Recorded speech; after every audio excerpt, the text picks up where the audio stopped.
प्रिय विद्यार्थियों, मैं हिंदी शिक्षक अंजनी कुमार तिवारी अपनी इस वीडियो में उच्चारण स्थान बताने चल रहा हूँ।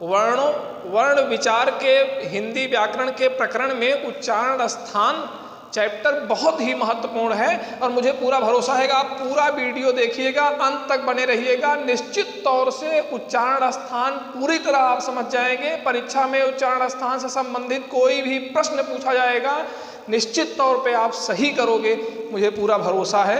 उच्चारण स्थान है क्या कि विभिन्न वर्णों का उच्चारण करते समय जिह्वा जब मुख के विभिन्न उच्चारण स्थानों का स्पर्श करती है तो वही उच्चारण स्थान है।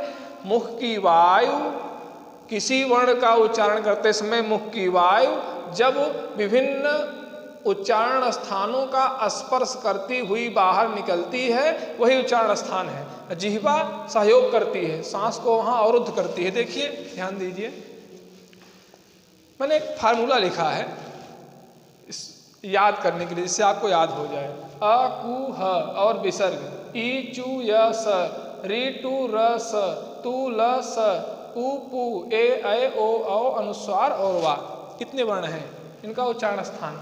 कु का मतलब है कवर्ग, का खा गा घा अंगा, 5 वर्ग हैं। का से लेकर के माँ तक जो व्यंजन वर्ण है उसके 5 वर्ग हैं। कवर्ग, चवर्ग, टवर्ग, तवर्ग, पवर्ग। कु चू टू तू पू, ये क्या है, 5 वर्गों को शार्ट में, संक्षेप में मैंने नाम लिखा है। कु चू टू तू पू मतलब कवर्ग, चवर्ग, टवर्ग, तवर्ग, पवर्ग। अकुह, विसर्ग, इनका उच्चारण स्थान कंठ है। मतलब ये 5 वर्ण आ और हा और विसर्ग, विसर्ग हा और आ और कवर्ग, इन वर्णों का उच्चारण स्थान क्या है, कंठ।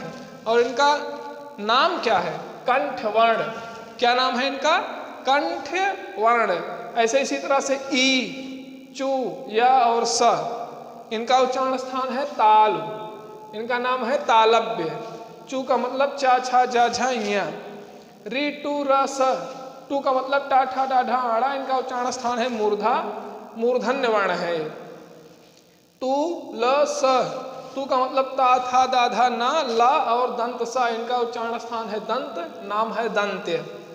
ऊ का मतलब है ऊ वर्ण, ऊ का मतलब है प फ ब भ मा, उच्चारण स्थान है ओष्ठ, नाम है इनका ओष्ठ, ओष्ठ वर्ण इनका नाम है। ए ऐ का उच्चारण स्थान है कंठ धन ताल, कंठ धन ताल, क्योंकि आ और ई से मिलकर के ए बनता है, आ धन ई मिलकर के ए बनता है, तो आ का है कंठ, ई का है ताल, तो कंठ धन ताल नाम है इन वर्णों का, कंठ तालव्य। ऐसे है ओ ओ जो बनता है आ और ऊ से बनता है। आ का है कंठ, ऊ का है ओष्ठ, तो कंठ और ओष्ठ से मिला के बनता है ओ औ। इनको क्या कहते हैं, कंठोष्ठ वर्ण, कंठ धन ओष्ठ, कंठोष्ठ वर्ण। संधि में मैंने आपको बताया था, आ और आ के बाद जब ओ आता है तो वृद्धि संधि से औ हो जाता है। कंठ धन ओष्ठ बराबर कंठोष्ठ वर्ण कहते हैं। ऐसे दंतोष्ठ वर्ण कहते हैं। एक है नासिका, अनुस्वार, इसका उच्चारण स्थान है नासिका। और वा का उच्चारण स्थान है दंत ओष्ठ, दंत और ओष्ठ उच्चारण स्थानों से निकला है वा वर्ण, और इनका नाम है दंतोष्ठ, दंतोष्ठ। थोड़ा सा मैं और आपको बताना चाहता हूँ उच्चारण। देखिए, आप जब का उच्चारण करते हैं, का खा गा, तो इनका उच्चारण स्थान कंठ है, वायु कंठ से होकर के निकलती है, कंठ का स्पर्श करती है। फिर उसके बाद दूसरा क्रम है चा, चा छा जा झा, या और सा और ई, इनका उच्चारण स्थान है तालु। चा बोलिए, तालु का जिह्वा स्पर्श करती है, सांस को वहाँ रोकती है, सांस तालु से हो करके तब बाहर निकलती है, चा का उच्चारण करते हैं।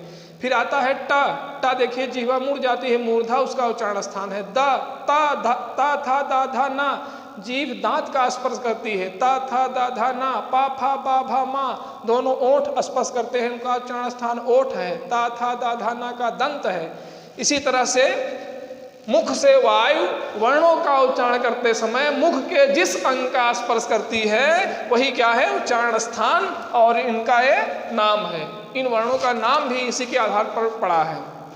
सा और सा तीनों में अंतर देख लीजिए।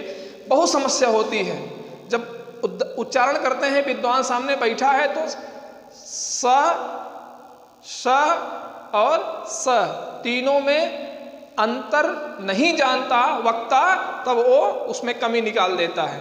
तो ध्यान दो, सा सा सा, इसको आप हम नोट्स में दिए हैं ये शार्ट फार्मूला जो है याद करने के लिए जरूर इसको याद कर लें। अकुह विसर्ग इच यस ऋतु रख तुलस उ पू ए ओ औ अनुस्वार वा।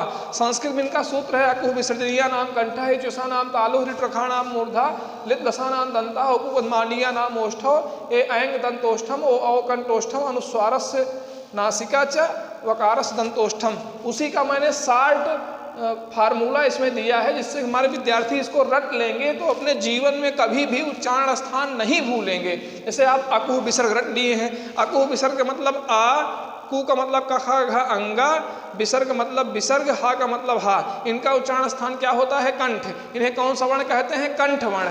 ऐसे इस फार्मूले को जब रट लेंगे हमारे विद्यार्थी, ये वर्ण है, ये सारे वर्ण हैं, इनका उच्चारण स्थान ए है और इन वर्णों का नाम है ए। इसको अच्छे से जान लेंगे। अब मैं सा का अंतर बताने चल रहा हूँ, बहुत ध्यान समझेंगे, कहीं कोई दिक्कत नहीं होती है। एक सा है दंत सा, एक सा है तालु सा और एक सा है मूर्धा सा।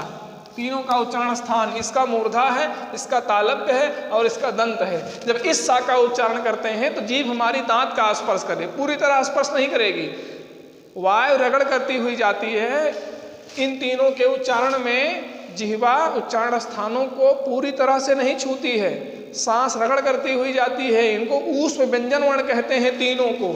सा आप बोले तो जीभ जब दांत की ओर जाती है, सा सा सा, तब दंत सा का उच्चारण होता है। इस सा का जब उच्चारण करते हैं जीभ ताल की ओर जाती है तो एक सीटी जैसे निकलती है, शा शा शा, तब एह सा की उत्पत्ति होती है।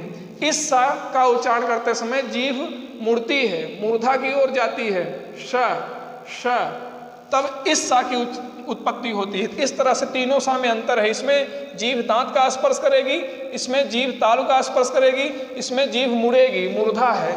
इन तीनों में यही अंतर है। हमारे विद्यार्थी प्रयास करें तीनों के उच्चारण में। हमेशा जब भी पढ़े, अगर दंत सा आता है, दंत सा आए इस तरह बोले, जीभ दांत की तरफ जाए सा, और तालव्य सा आए श, और मूर्धा सा आए श। इस तरह से उच्चारण करने का प्रयास करें। बहुत बहुत धन्यवाद। मुझे पूरा भरोसा है आप अच्छी तरह से उच्चारण स्थान समझ गए होंगे। नोट्स में मैंने दिया है, आप लिख भी लें इसको, हमने ब्लैक बोर्ड पर लिख दिया था।